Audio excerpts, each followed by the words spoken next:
Hi, and welcome to day number 5 of our Route 66 journey through the Bible. Day number 5. We're moving along.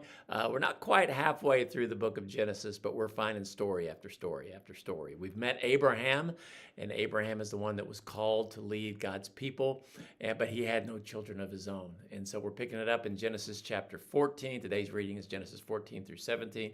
This is what you're going to find. Genesis chapter 14. Abraham and Lot chose to live near Sodom, and Abraham chose to live in the rest of the land. And Lot was in a bad place, and an enemy came down and was fighting and took him. And Abraham rescued Lot from the enemies. Afterward, Abraham meets a priest king by the name of Melchizedek. We find Melchizedek's name mentioned in the book of Hebrews in the New Testament, that Jesus was like him, that he came from, it seemed like, nowhere, and he showed up, and Jesus has no beginning, and so that's kind of where this is. But the priest, the king, blesses Abraham. And Abraham gives him, as a priest of God, a tenth of everything he has. And that kind of is a beginning of the whole concept of tithing and giving to God 10% of what we have. That's Genesis 14. Genesis 15, God makes a covenant with Abraham.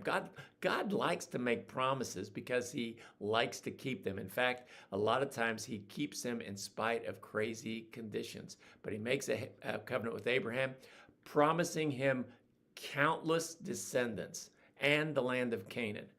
And Abraham believes God, and it was his faith in God that was credited to him for righteousness.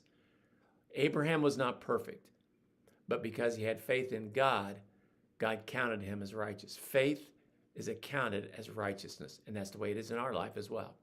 And then Genesis chapter 16, Abraham and Sarah, her name is Sarai, A-I at the end. She was later named Sarah. They grew impatient, waiting for God to fulfill his promise.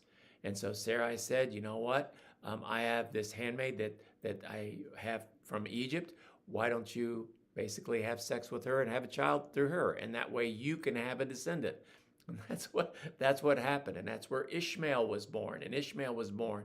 And that obviously, as we look at that, it's crazy to try to figure out God, but it caused tension in the family. Genesis chapter 17, God reaffirms his covenant with Abraham. He renamed him Abraham, father of many nations. Sarai to Sarah. God establishes circumcision as a sign of the covenant, even though he had no children at the time except for Ishmael. And he promised, no, Sarah will have a son, and you're going to name him Isaac. And that's what we find out happens as we continue on. They are very, very old, and it seems like God's promise is not going to come true, but it will. So what is a life lesson that we can find from this? God's promises require patience and faith. Abraham trusted God, but when he and Sarah tried to take matters into their own hands, it leads to trouble, and it always leads to trouble. But God still remained faithful, even though Abraham and Sarah weren't faithful. So here's the lesson for you. Trust God's timing and his promises.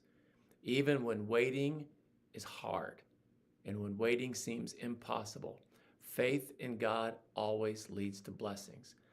But rushing ahead of God always creates trouble.